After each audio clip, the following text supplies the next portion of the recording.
خوش آمدید۔ آپ دیکھ رہے ہیں ایکوز ود ان، جہاں ہم کتابوں کے ذریعے دنیا کو سمجھنے کا سفر کرتے ہیں۔ آج ہم Sapiens a brief history of humankind کے کچھ اہم اقتباسات کو دیکھ رہے ہیں اور انسانی تاریخ کے چند فیصلہ کن موڑوں پر غور کر رہے ہیں۔ مقصد یہ سمجھنا ہے کہ کن تبدیلیوں اور نظریات نے ہمیں یہاں تک پہنچایا۔ تو آئیے ان اہم نکات کا جائزہ لیتے ہیں۔ بالکل، خوش آمدید سب کو۔ ہم آگ کے استعمال سے شروع کریں گے، پھر دیکھیں گے کہ مشترکہ کہانیوں نے ہمیں کیسے منفرد بنایا، زراعت کے کچھ حیران کن نتائج کیا تھے، اور پیسے جیسی تصوراتی چیزیں کیسے حقیقت بن گئیں۔ یہ وہ سنگے میل ہیں جنہوں نے ہماری نو کی تقدیر ہی بدل دی۔ تو پہلا سب سے بنیادی قدم آگ پر قابو پانا تھا۔ یہ صرف گرمی یا روشنی کا معاملہ تو نہیں تھا نا، اس نے ہمارے ارتقاء کی سمت بدلی، خاص طور پر کھانا پکانے کے ذریعے۔ جی ہاں، بالکل، اور یہ تبدیلی معمولی نہیں تھی۔ کھانا پکانے نے گندم اور چاول جیسی چیزیں جو پہلے ہضم نہیں ہوتی تھیں انہیں قابل استعمال بنایا، جراثیم ختم کیے، اور اہم بات یہ کہ چبانے میں جو وقت لگتا تھا نا وہ بہت کم ہو گیا۔ اچھا، کتنا فرق پڑا؟ دیکھیے، چمپینزی آج بھی دن میں کوئی 5 گھنٹے کچا کھانا چبانے میں لگاتے ہیں، جبکہ پکا ہوا کھانا کھانے والے انسانوں کے لیے 1 گھنٹہ ہی کافی ہے۔ اور بعض مفکر تو یہ بھی کہتے ہیں کہ کھانا پکانے، آنتوں کے سکڑنے اور انسانی دماغ کے بڑے ہونے میں ایک براہ راست تعلق ہے۔ دماغ کے بڑے ہونے میں؟ وہ کیسے؟ جی، چھوٹی آنتوں نے جو توانائی بچائی نا وہ پھر بڑے دماغ کو ملی۔ یہ ایک تھیوری ہے۔ یہ تو واقعی حیران کن بات ہے کہ کیسے ایک عملی تبدیلی، کھانا پکانا، ہمارے حیاتیاتی وجود پر، دماغ کے سائز تک پر اثر انداز ہوئی۔ اچھا، تو اگلا بڑا مرحلہ تقریباً 70,000 سال پہلے، وہ تھا شعوری انقلاب۔ یہاں مرکزی خیال تصوراتی حقیقتوں کا ہے۔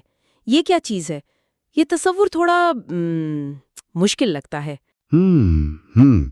تصوراتی حقیقتیں یعنی امیجن ریالٹیز وہ مشترکہ عقائد ہیں جن کا کوئی ٹھوس مادی وجود نہیں ہوتا، مگر وہ حقیقی دنیا پر بہت گہرا اثر ڈالتے ہیں، جیسے دیوتا، قومیں، کارپوریشنز، پیسہ، انسانی حقوق۔ لیکن یہ تو پھر جھوٹ ہوئے نا، اگر ان کا وجود نہیں۔ یہیں پر بات دلچسپ ہو جاتی ہے۔ یہ جھوٹ نہیں ہے کیونکہ ان پر اجتماعی طور پر یقین کیا جاتا ہے۔ یہ سمجھے کہ سیپینز بے وقت 2 حقیقتوں میں جیتے ہیں۔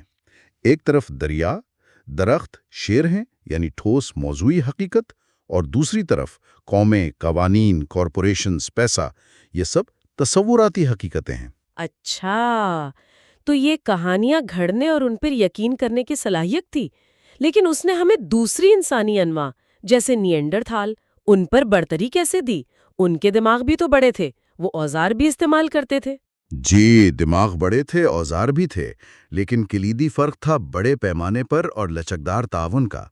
نیانڈرتھال شاید ایک دوسرے کو بتا سکتے تھے کہ شیر کہاں چھپا ہے، لیکن وہ قبائلی روحوں یا آباء و اجداد کی کہانیاں نہیں بنا سکتے تھے جن پر سینکڑوں اجنبی مل کے یقین کر سکیں اور پھر مشترکہ مقصد کے لیے کام کر سکیں۔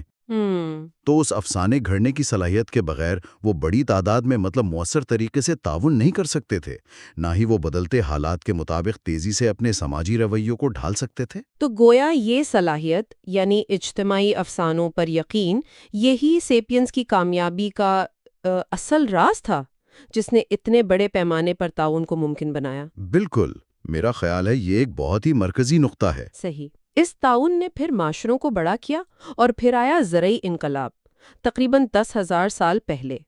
ماخذ اسے تاریخ کا سب سے بڑا فریب کہتا ہے۔ یہ تو کافی سخت جملہ ہے، ایسا کیوں ہے بھلا؟ جی، یہ سننے میں عجیب لگتا ہے کیونکہ ہم زراعت کو ترقی سمجھتے ہیں۔ بظاہر تو اس کا مقصد زندگی آسان بنانا تھا، زیادہ خوراک، مستقل ٹھکانہ، ہے نا؟ لیکن اصل میں اس کے غیر ارادی نتائج بالکل الٹ نکلے۔ الٹ کس طرح؟ دیکھیں، اوسط کسان کو شکاری جمع کرنے والے سے زیادہ گھنٹے کام کرنا پڑتا تھا، سخت محنت، اس کی خوراک بھی کم متنوع تھی اور اکثر کم غذائیت بخش بھی۔ پھر وہ بیماریوں کا زیادہ شکار ہوا، حکمران طبقے کے استحصال کا زیادہ شکار ہوا۔ لیکن پھر لوگوں نے اسے اپنایا کیوں؟ اگر یہ اتنا برا سودا تھا شروع میں، کوئی تو وجہ ہوگی۔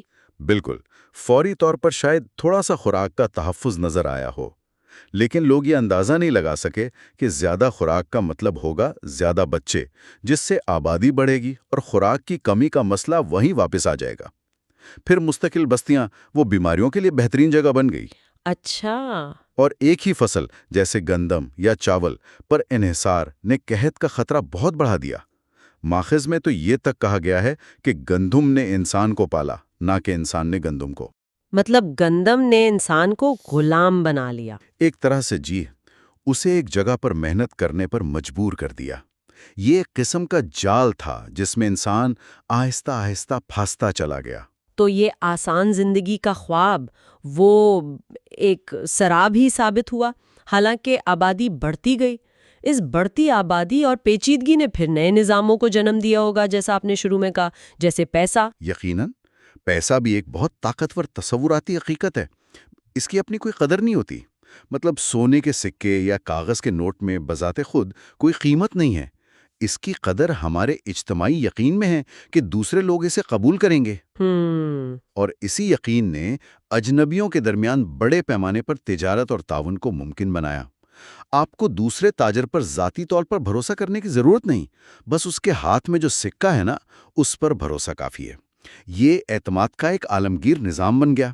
تو اگر ہم ان تمام نکات کو جوڑ کر دیکھیں، آگ نے ہمارے جسم کو بدلا، کہانیوں نے ہمارے ذہن اور سماج کو، زراعت نے طرز زندگی کو اگرچہ اکثر منفی طور پر، اور پیسے نے تعاون کا پیمانہ ہی بدل دیا، اور یہ سب تبدیلیاں اکثر غیر متوقع نتائج کے ساتھ آئیں۔ بالکل، خلاصہ یہی ہے کہ انسانی تاریخ صرف ٹھوس واقعات یا ٹیکنالوجی کی تاریخ نہیں ہے۔ یہ بڑی حد تک ہمارے اجتماعی یقین اور ہمارے تخیل کی طاقت کی بھی کہانی ہے۔ ہماری حقیقت وہی ہے جسے ہم مل کر مانتے ہیں۔